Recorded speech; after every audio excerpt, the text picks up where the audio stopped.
สบายดีกระทรวงป้องกันประเทศจะรับเอาครูอาสาจำนวน 2,000 คน เพื่อบรรจุเข้าเป็นทหารเฮ็ดหน้าที่เป็นครูสอนอยู่เขตชนบทแห่งการสกเหล ปัญหานี้หลายคนยังบ่เข้าใจและก็มีหลายคำถามเนาะว่าการที่กระทรวงป้องกันประเทศจะรับเอาครูอาสาจำนวน 2,000 คน เพื่อบรรจุเข้าเป็นทหารแล้วไปเฮ็ดหน้าที่เป็นครูสอนอยู่เขตชนบทแห่งการสกเหล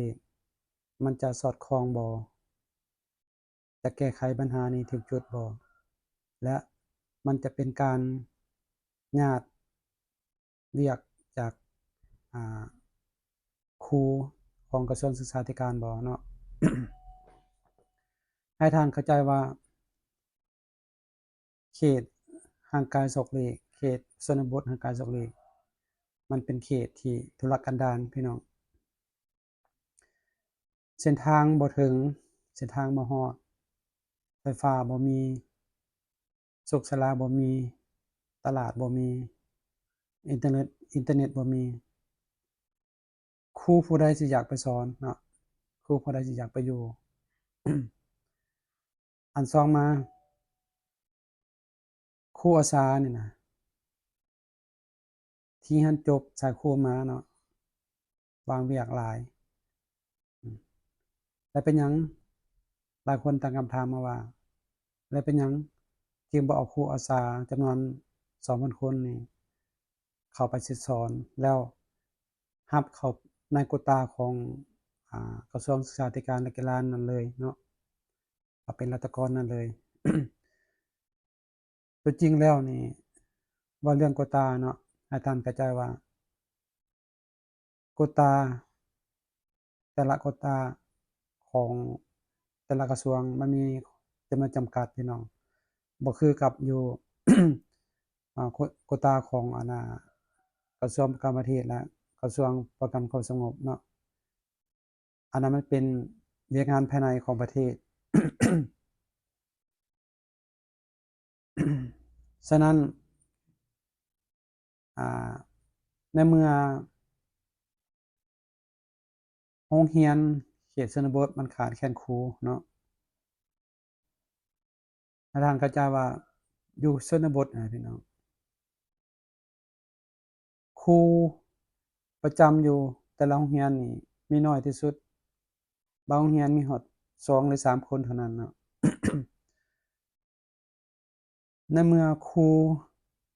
มีจำนวนน้อยเนาะการสิสอนมันก็อาจจะบ่ทั่วถึงมันมีสุดวิสัยเนาะของแต่ละคนมีบาดเจ็บเกิดลูก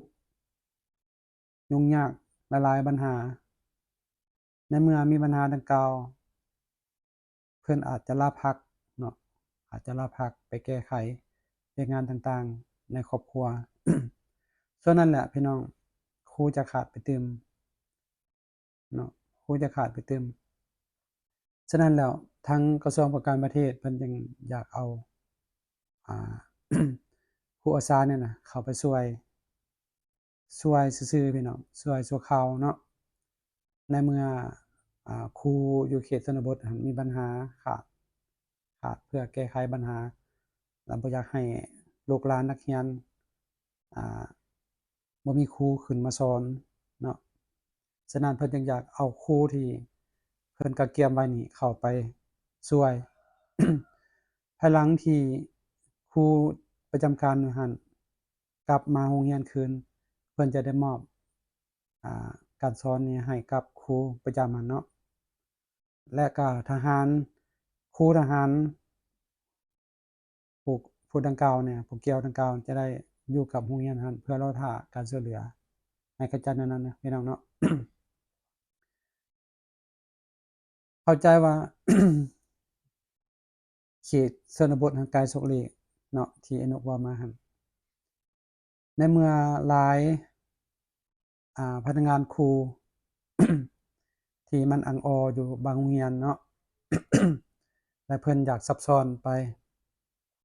เพื่อไปช่วยเพื่อไปประจำอยู่แต่ละ โรงเรียนนั่นน่ะบ่เว้าเลยว่าอยู่เขตห่างไกลศอกหลีกเว้าเขตใกล้ๆได้หน่อยหนึ่ง บ่ทันว่าศอกหลีกเนาะ หลายคนยังบ่อยากไปพี่น้องบ่อยากไปมีหลายข้ออ้าง 1มันห่างไกลเนาะ2ครอบครัวยุ่งยากแล้วก็3ว่าจั่งใดบ่มีไผเบิ่งแยงครอบครัวพ่อแม่เฒ่าแก่หรือหลายๆปัญหาเนาะแต่ก็กันข้ามบางโรงเรียนเนี่ยพี่น้องอยากบางครูนี่อยากอยู่แต่อยู่ในตัวเมืองเนาะซึ่งเฮ็ดให้ครูนี่มีจำนวนหลายจนได้แบ่งชั่วโมงการสอนเนาะบางคนได้สอนอาทิตย์หนึ่ง2-3ชั่วโมงเท่านั้นเนาะแต่พัดตรงกันข้ามโรงเรียนที่ห่างไกลศอกเหล็กพัดบ่มีครูเนาะบ่มีครูหลายแต่เป็นครูที่บรรจุอยู่หั่นน่ะต้องได้ควบหลายวิชาทั้งๆที่ตัวเองบ่ได้เรียนวิชานั้นเนาะก็ต้องได้แบบบังคับต้องได้ศึกษาตัวเองเพื่อไปสอนให้ลูกหลานนี่แหละเฮ็ดให้คุณภาพของการสอนคุณภาพของการเรียนของลูกหลานมันบ่ได้คุณภาพเนาะ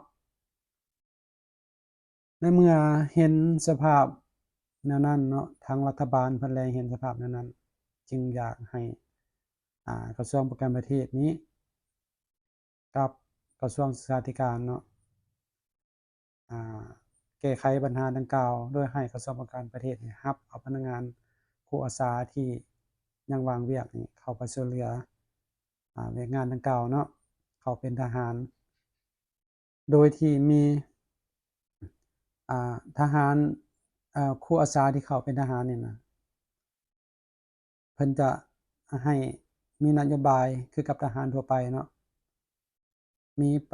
มีการเทียบชั้นแล้วก็เงินเดือนตามชั้นตำแหน่งเนาะนอกเหนือจากหั้นเพิ่นยังให้เพิ่มเงินเดือนเติมอีก 70% จากเงินเดือนพื้นฐานมันบ่ต่างหยังกับครูอาจารย์พี่น้องที่มีเงินเดือนพื้นฐานแล้วเนาะยังมีสโมสรนั่นแหละคือการเพิ่นเพิ่มให้70%จากเงินเดือนพื้นฐาน และอยากให้พี่น้องเข้าใจว่าหลายคนยังถามมาว่าครูที่ไปสอนครูออกจากทหารไปสอนน่ะจะได้คุณภาพบ่เนาะให้พี่น้องเข้าใจว่าเพิ่นรับเอาครูอาสาจำนวน 2,000 คนนี่แม่นเพิ่นรับเอาประเภทครูอาสาที่เรียนจบสายครูสามัญมาแล้วเนาะ